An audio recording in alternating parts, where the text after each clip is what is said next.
Good morning. It's Monday, August the 10th, and I've set out here what my daddy had bought for me. This is a beautiful crystal pitcher, and I know my daddy paid a lot of money for it. He sacrificed to buy this pitcher for me because it was worth a lot. And so my daddy's intention was that I would sit at the table and that I would use this beautiful pitcher to serve others nice, clean water. That everyone could enjoy, just a clean refreshment of pure water. And so I really appreciate what my daddy sacrificed to give me. And you know, I really like that this pitcher was created to serve fresh, clean water. But you know, my pitcher decided, I don't think I want to be clean anymore. And it's kind of hard to stay clean. Even though my daddy even gave me this brand new pure white cleaning pad for it, the pitcher just decided, you know what, I don't need the cleaning pad, and I just don't want to sit at the table and be, you know, used like this. I think there's something better outside, and so I think I'll go outside and play.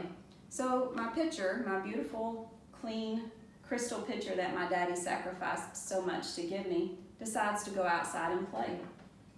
So my pitcher goes outside and plays, and when it comes in, it thinks, you know what, I'm still going to be used as the same purpose. But it comes in, and this is now what my pitcher looks like. And, you know, I'm sure my daddy, if he saw this, would think, oh my goodness, that is not what I gave her that pitcher for. That's not the use that this was made for. It was made to pour out beautiful, clean, pure water. And even use the pad, if it started, to use it to keep it clean. And so this pitcher comes in, and it's thinking, well, I'm just going to do the same thing at the table that I was created to do. So it starts to pour out some nice, and everybody at the table is thinking, oh my goodness, that is not clean. Where has this pitcher been? What has this pitcher done? But nobody at the table is willing to say anything. They're just letting it continue to pour out, but nobody will say, hey, that's not what you were created to do. You're not supposed to be pouring out nasty, ugly, dirty water. And so I want to talk to us today about 1 Corinthians 6. And I believe this is exactly what Paul is saying. Paul is saying, you know what? God, our Father, created us to be a perfectly beautiful, expensive crystal pitcher.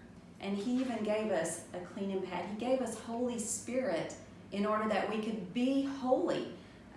Jesus' righteousness is what makes us beautiful and clean, but Holy Spirit is what makes us holy.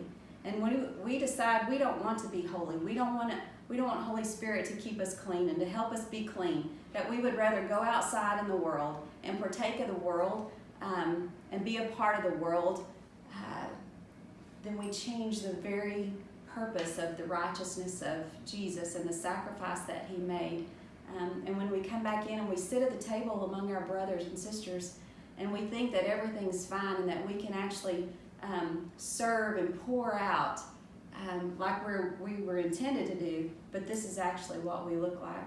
Paul's saying that's a shame. It shouldn't be that way. You should not go out in the world and come back at the table and think you're going to serve fresh, clean water when you've been playing in the world, being a part of the world. He said, God literally gave his son as a sacrifice for your righteousness, and he gave you Holy Spirit to help you be holy. He said, don't be a part of the world. We're in the world, but we're not of this world. And so I want to just encourage us today to understand that we are righteous, that we were created when we received Jesus. We were created as a new, clean pitcher to serve pure, clean water. And we were given Holy Spirit to aid us in holiness, to keep us holy, that we're not meant to go out into the world and come back in full of junk, full of the world, and try to serve it to our brothers and sisters. So utilize what God gave us. Utilize just the very Holy Spirit that he gave to keep us holy. So y'all have a great day. I love you. Let's serve righteously at the table.